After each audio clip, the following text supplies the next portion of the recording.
एक दिवसीय दौरे पर देहरादून पहुंची एनडीए की राष्ट्रपति उम्मीदवार द्रौपदी मुर्मू। उत्तराखंड के सभी बीजेपी विधायकों और सांसदों से की मुलाकात। 18 जुलाई को होने वाले चुनाव के लिए सभी को वोट देने की अपील।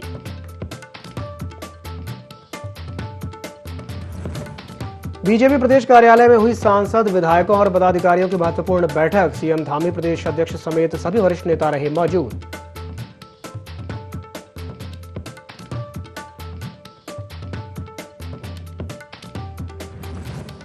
महाराष्ट्र के राज्यपाल भगत सिंह कोश्यारी आज रहे हरिद्वार दौरे पर। कनखल स्थित जगत गुरु आश्रम के साथ ही पीठाधीश्वर कैलाश नंदगिरी से भी की मुलाकात।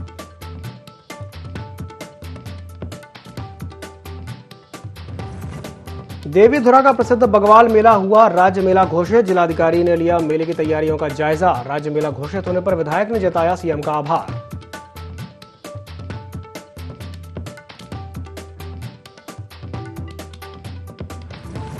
और गदरपुर के गूलर भोज में ककराला नहर में नहाने के दौरान हुई एक युवक की मौत। पुलिस ने गोताखोरों ने निकाला नहर से शव। रुद्रपुर का रहने वाला था युवक।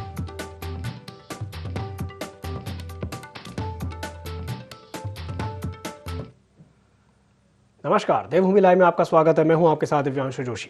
महाराष्ट्र के राज्यपाल भगत सिंह कोश्यारी हरिद्वार दौरे के दौरान कनखल स्थित जगत गुरु आश्रम पहुंचे, जहां उन्होंने जगत गुरु राजराजेश्वर से मुलाकात कर आशीर्वाद लिया।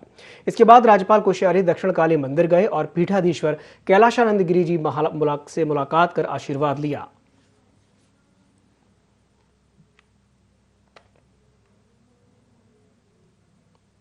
मुझे जानते हैं, मेरा नाम भगत सिंह है और मैं आपका भी भक्त हूँ और संतों का भक्त तो हुई हूँ।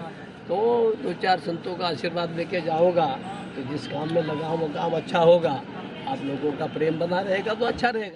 उत्तराखंड के मंगलौर में कांवड़ यात्रा को लेकर तैयारियां जोरों पर चल रही हैं। इस समय प्रशासनिक स्तर पर सभी विभागों को निर्देश दिए गए हैं। इस दौरान नारसन सामुदायिक स्वास्थ्य केंद्र में यात्रा को लेकर बैठक आयोजित की गई, जिसमें नोडल अधिकारी डॉक्टर विवेक गर्ग ने बताया कि नारसन सामुदायिक स्वास्थ्य केंद्र की ओर से सभी तैयारियां कर ली गई हैं, जिससे कांवड़ मेला सुचारू रूप से संपन्न किया जा सके। इसके साथ ही उन्होंने बताया कि आसिफ नगर सहित मंगलौर के नहर पुल और नसीरपुर पुल पर 3 शिविरों का आयोजन भी किया जाएगा। कांवड़ पटरी की चेकिंग वगैरह चल रही थी और सभी कर्मचारियों की और डॉक्टर्स की ड्यूटी लगाई गई है, जिसके विषय में आज जो है सभी कर्मचारियों को और अधिकारियों को बुलाकर बैठक की गई है कि जिससे कांवड़ मेला सुचारू रूप से संपन्न हो सके। हरिद्वार के लक्सर स्थित राय बहादुर शुगर मिल में उत्तराखंड प्रदूषण नियंत्रण बोर्ड की 2 सदस्यीय टीम जांच करने पहुंची, जहां टीम ने मिल के पास शराब फैक्ट्री से दूषित जल के कई नमूने लिए। दरअसल प्रवीण चौधरी नामक ग्रामीण ने शराब फैक्ट्री से क्षेत्र में प्रदूषण को लेकर केंद्रीय प्रदूषण नियंत्रण बोर्ड से शिकायत की थी, जिसके बाद बोर्ड ने राज्य के प्रदूषण नियंत्रण बोर्ड को कार्रवाई के निर्देश दिए थे। टीम का नेतृत्व कर रहे प्रभारी सुभाष पवार ने बताया कि नमूने की जांच रिपोर्ट आने के बाद ही इस प्रकरण में कार्रवाई की जाएगी।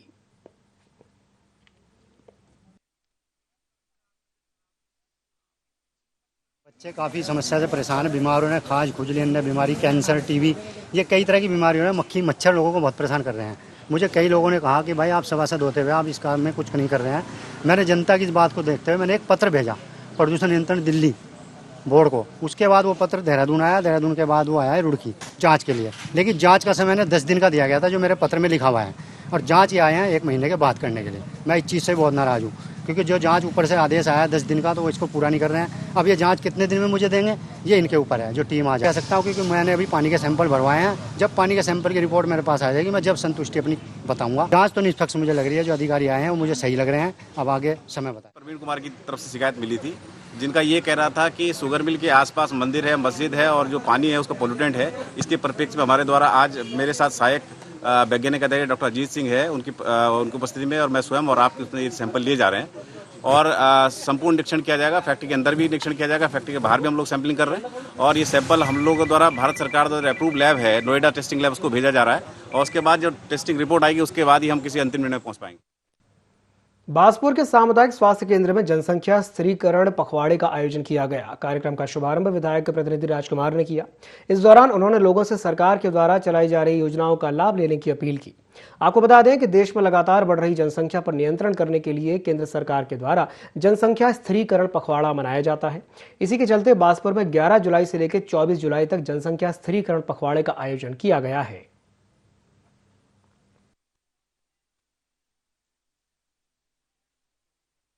जनसंख्या नियंत्रण के लिए एक पखवाड़े का आयोजन किया गया है, तो एक बहुत अच्छी शुरुआत है कि इसमें एक जनसंख्या नियंत्रण रहे और देश हित में ये बहुत अच्छी पहल है और हमको भी क्षेत्रवासियों को भी और हर व्यक्ति को इसमें बढ़ चढ़ कर हिस्सा लेना चाहिए। सर्वप्रथम मैं अपने आप लोगों का हार्दिक धन्यवाद करता हूं कि आप लोग आए।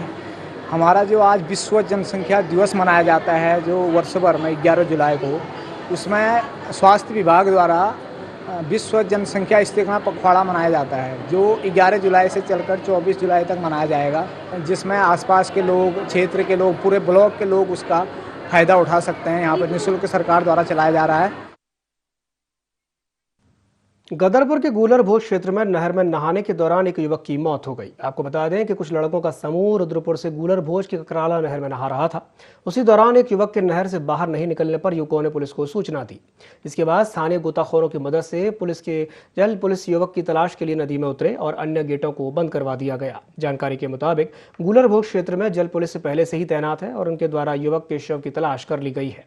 वहीं युवक की उम्र 20 वर्ष बताई जा रही है।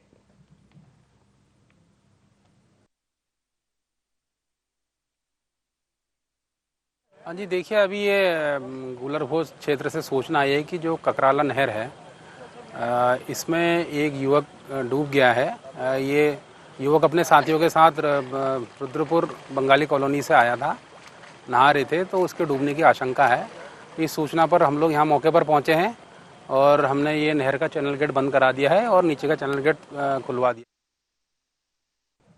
विकासनगर कोतवाली पुलिस ने ढकरानी गांव में एक युवक के साथ लूट का खुलासा कर दिया है। 4 दोस्तों के एक गिरोह ने रैकी करके आशीष गुप्ता को निशाना बनाया था। पुलिस ने 4 में से 3 आरोपियों को गिरफ्तार कर लिया है, जबकि एक फरार है। सीसीटीवी की मदद से आरोपियों को गिरफ्तार करने में सफलता मिली है।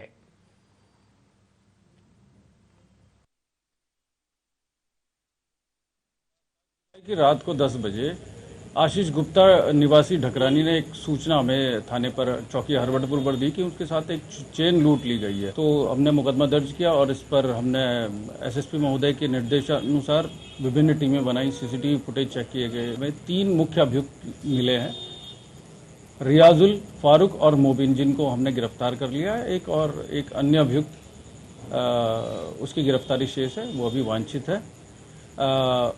साथ ही हमें इनके कब्जे से एक सोने की चेन बरामद हुई है और घटना में प्रयुक्त माइक्रा कार भी हमने इसमें बरामद की है। ये चारों दोस्त थे और काफी दिन से फिराक में थे, उसको लूटने की फिराक में थे।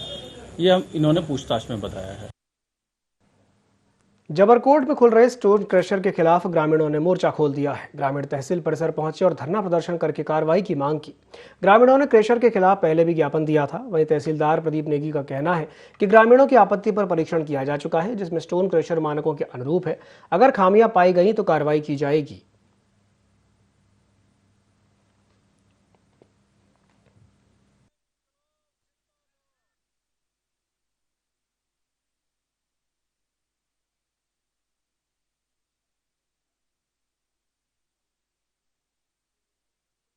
गुड़ाई निराई चल रही वो करने के साथ साथ वहाँ पर आंदोलनरत हैं और अपनी पूरी ताकत के साथ हम लोग इस आंदोलन में लगे हुए हैं और हम कोशिश करेंगे कि ये जो क्रशर है ये बंद हो। अब प्रशासन से भी हमारी निवेदन है कि वो हमारी सुने और हमारे साथ खड़ा होकर जो सही चीज़ें हैं उस पर अपने। सितारगंज के सामुदायिक स्वास्थ्य केंद्र में विश्व जनसंख्या दिवस के मौके पर जनसंख्या स्थिरीकरण पखवाड़ा कैंप लगाया गया। सितारगंज ब्लॉक प्रमुख कमलजीत कौर ने इसका उद्घाटन किया। उद्घाटन समारोह में सामुदायिक स्वास्थ्य केंद्र के समस्त डॉक्टर्स मौजूद रहे। जनसंख्या स्थिरीकरण पखवाड़ा कार्यक्रम 11 जुलाई से लेकर 24 जुलाई तक चलेगा। कैंप में नसबंदी शिविर लगाए जाएंगे। साथ ही फैमिली प्लानिंग काउंसलर नसबंदी और परिवार नियोजन को लेकर लोगों को जानकारी देंगे। इससे जुड़े इलाज भी मुफ्त में किए जाएंगे।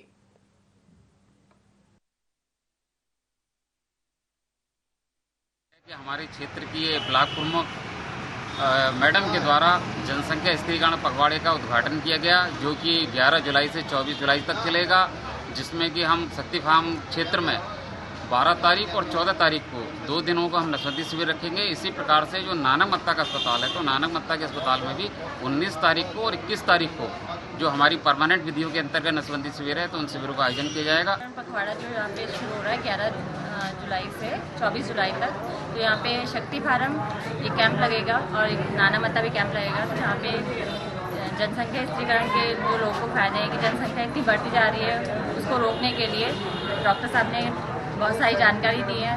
तो जो आम लोग हैं वो यहाँ पे पहुँच भी रहे हैं, 40 के करीब यहाँ पे लोग पहुँच चुके हैं। तो आगे भी उम्मीद कर रहे हैं कि ज़्यादा से ज़्यादा लोग इस मिशन से जुड़ें और जनसंख्या स्त्रीकरण में अपना सहयोग।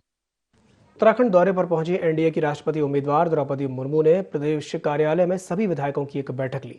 बैठक में मुख्यमंत्री पुष्कर सिंह धामी के साथ तमाम मंत्री, प्रदेश अध्यक्ष और संगठन महामंत्री कुलदीप कुमार मौजूद रहे। राष्ट्रपति के लिए 18 जुलाई को होने वाले मतदान को लेकर बैठक आयोजित की गई, जिसमें कई अन्य महत्वपूर्ण मुद्दों पर भी चर्चा की गई है।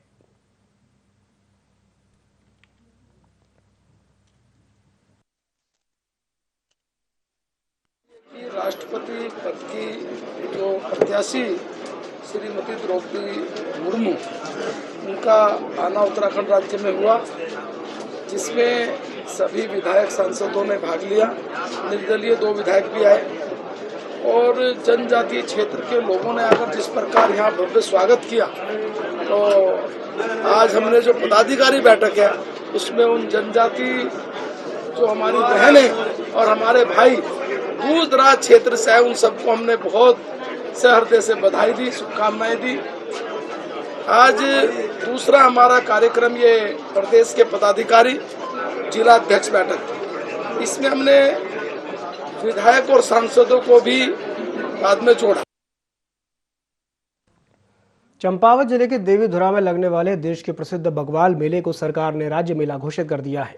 इस पर विधायक खुशहाल सिंह अधिकारी, मंदिर समिति और क्षेत्रवासियों ने सीएम धामी का आभार जताया। मां बाराही मंदिर में 8 अगस्त से बग्वाल मेला शुरू होने वाला है, जिसकी तैयारियों को लेकर चंपावत डीएम नरेंद्र सिंह भंडारी ने देवीधुरा में एक बैठक ली। इसमें सुरक्षा, परिवहन समेत तमाम व्यवस्थाओं को लेकर की चर्चा की गई। प्रशासन मेले को भव्य और दिव्य रूप देने में लगा हुआ है। पत्थर मार इस मेले में देश विदेश से लाखों श्रद्धालु पहुंचते हैं।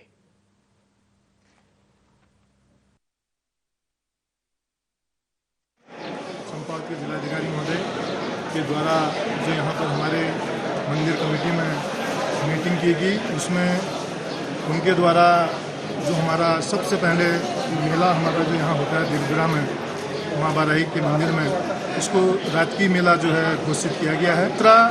जो भी हमारे यहाँ पर मंदिर समिति की जो भी मांगे थी माननीय जिलाधिकारी द्वारा वो स्वीकृत कर ली गई हैं। हमारा 2022 का जो मेला होगा वो भव्य होगा।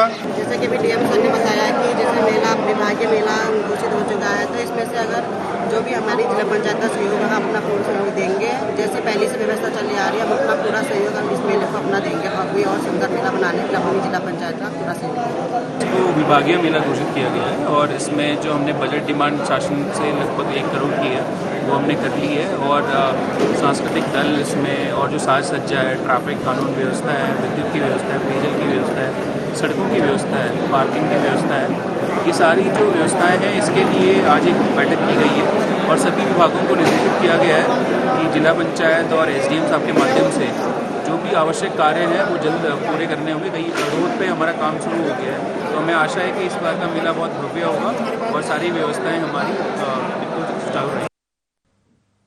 लक्सर में पीएम किसान सम्मान निधि के फॉर्म की जांच की जा रही है। 2018 में भरे गए फॉर्म में कुछ कमियां पाई गई थीं, साथ ही अपात्र लोग भी इसमें शामिल थे, जिसकी अब तहसील कार्यालय में जांच शुरू हो गई है। एसडीएम ने बताया कि पात्र लोगों को ही योजना का लाभ मिलेगा। जल्द ही ब्लॉक स्तर से नए काश्तकारों के पीएम किसान सम्मान निधि के नए फॉर्म भी भरे जाएंगे।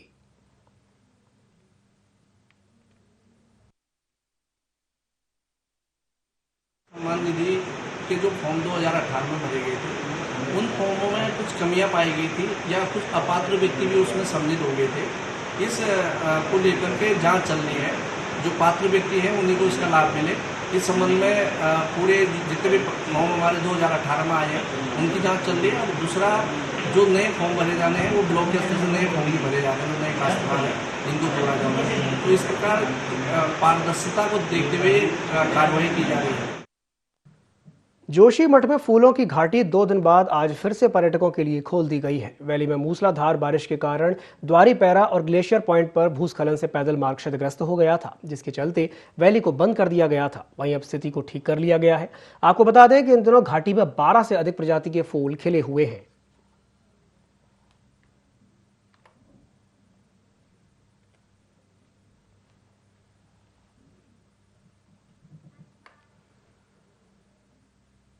कोरोना काल के बाद फिर से पटरी पर लौटी भारतीय रेल की पुरानी व्यवस्था पर कार्यवाहियों का स्वरूप भी वही पुराने स्वरूप में लौट आया है। दरअसल कोरोना नामक वैश्विक महामारी से लगभग खत्म होते ही 2 सालों से लगातार बाधित चली आ रही रेलगाड़ियों का पुनः संचालन सुचारू हो गया है।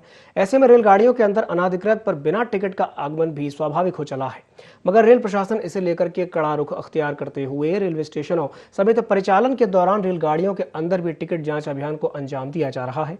इस विशेष जाँच अभियान के दौरान 98,000 से अधिक का जुर्माना भी वसूल कर लिया गया है, जिसे एकत्रित करते हुए अब रेलवे राजस्व अर्जित कर एक बड़ी उपलब्धि माना जा रहा है।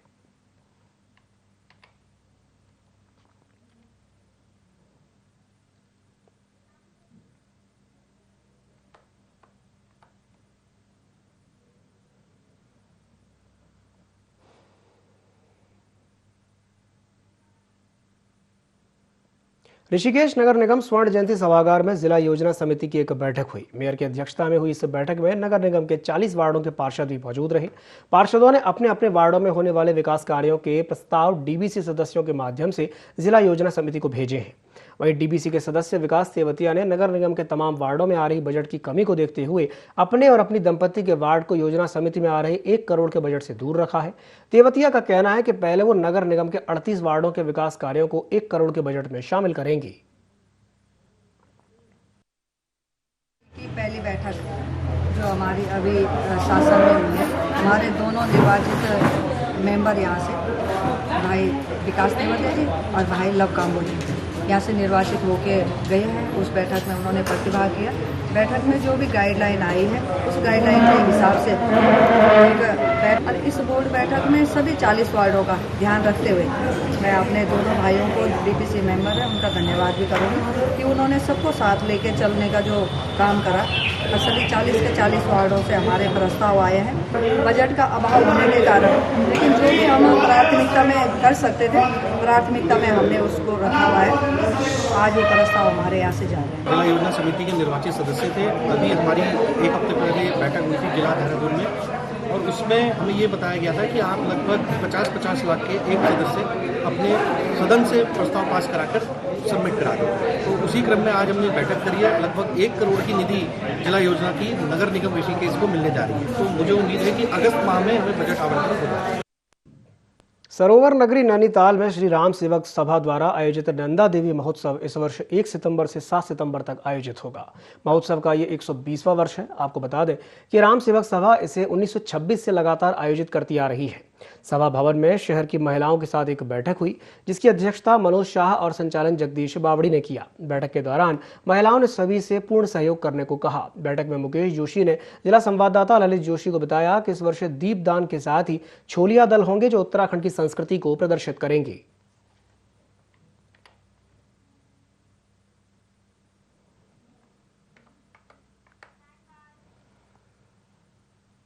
चमोली में फायर सीजन के दौरान उत्कृष्ट कार्य करने वाले विभिन्न संस्थाओं से जुड़े 50 लोगों को केदारनाथ वन प्रभाग की ओर से सम्मानित किया गया। आपको बता दें कि इन सभी ने पर्यावरण के क्षेत्र में उत्कृष्ट काम किया है। कार्यक्रम का शुभारंभ पद्म भूषण चंडी प्रसाद भट्ट ने किया। प्रभागीय अधिकारी इंद्र सिंह नेगी ने कहा कि वनाग्नि की घटनाओं को कम करना बिना ग्रामीणों की सहभागिता के असंभव है। ग्रामीण महिला पुरुषों के साथ विभिन्न संस्थाओं से जुड़े लोगों को भी सम्मानित किया गया है।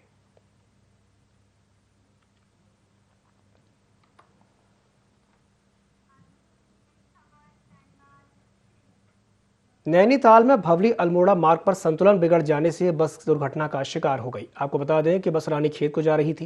यहां 3 दुकानों को क्षतिग्रस्त करते हुए बस दुकान के अंदर घुस गई, जिसके बाद अफरा तफरी का माहौल बन गया।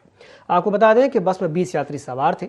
इस दौरान बस चालक मौके से घटनास्थल से फरार हो गया। हादसे में दुकानदार और बस सवार यात्री घायल हो गए हैं। घायलों को सामुदायिक स्वास्थ्य केंद्र गर्म पानी पहुंचाया गया।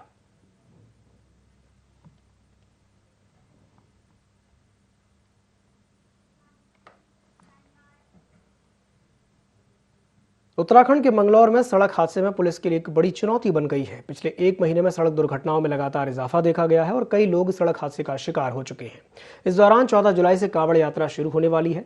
वहीं डाक कांवड़ यात्रा के दौरान कई सड़क दुर्घटनाएं होती हैं। इस कारण सड़क दुर्घटनाओं को रोकना पुलिस प्रशासन के लिए बड़ी चुनौती बन गई है। वहीं एसपी प्रमेंद्र डोभाल का कहना है कि ब्लैक सपोर्टर्स चिन्हित किए गए हैं। साथ ही जिन स्थानों पर दुर्घटनाएं हुई हैं वहां फोर्स लगाई जाएगी ताकि दुर्घटनाओं को रोका जा सके।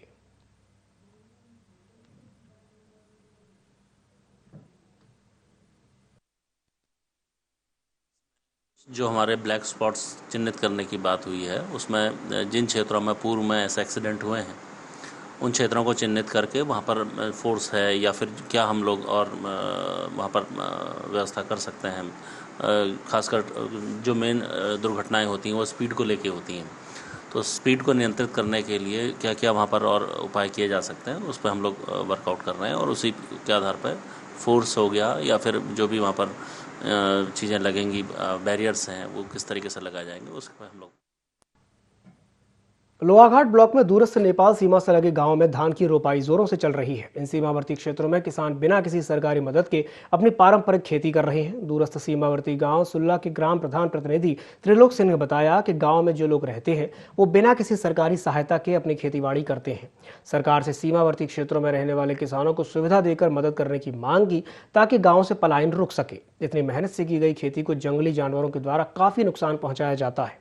कभी समय से बारिश न होने पर, साथ ही सिंचाई की कोई व्यवस्था न होने से खेती सूखे की भेंट चढ़ जाती है। सरकार और प्रशासन को इन सीमावर्ती क्षेत्रों के विकास की ओर ध्यान देना चाहिए।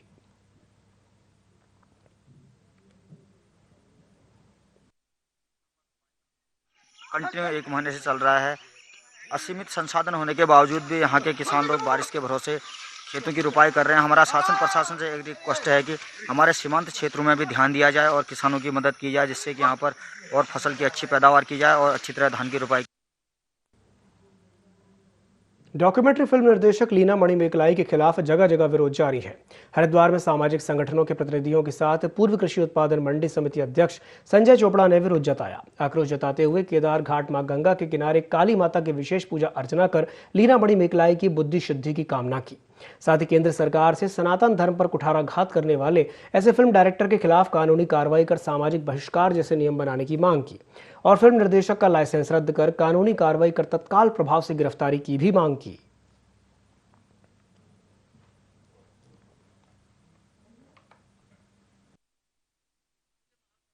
पूजा अर्चना करके हमने ये संदेश देने का काम किया है कि निश्चित रूप से महाकाली से बढ़कर कोई देवी नहीं है, क्योंकि महाशक्ति का प्रतीक है। निश्चित रूप से जिस प्रकार से अमुक डायरेक्टर द्वारा, मैं नाम इसलिए नहीं ले रहा हूं, अमुक डायरेक्टर द्वारा जिस प्रकार से महाकाली के चित्र को विवादित बनाने का काम किया गया है, निश्चित रूप से हम उस कृत कार्य की घोर निंदा करते हैं। और साथ ही भारत के प्रधानमंत्री नरेंद्र मोदी जी से मांग करते हैं कि नरेंद्र मोदी जी इस पर कानून लेकर आएं, एक ऐसा कानून लेकर आएं जो किसी भी धर्म पर किसी प्रकार का कोई कुठाराघात ना कर सके। ऐसे डायरेक्टरों को सबक सिखाने के लिए मैं समझता हूं भारत सरकार को कदम उठाने चाहिए। बुलेटिन में फिलहाल के लिए इतना ही, दीजिए इजाजत, नमस्कार।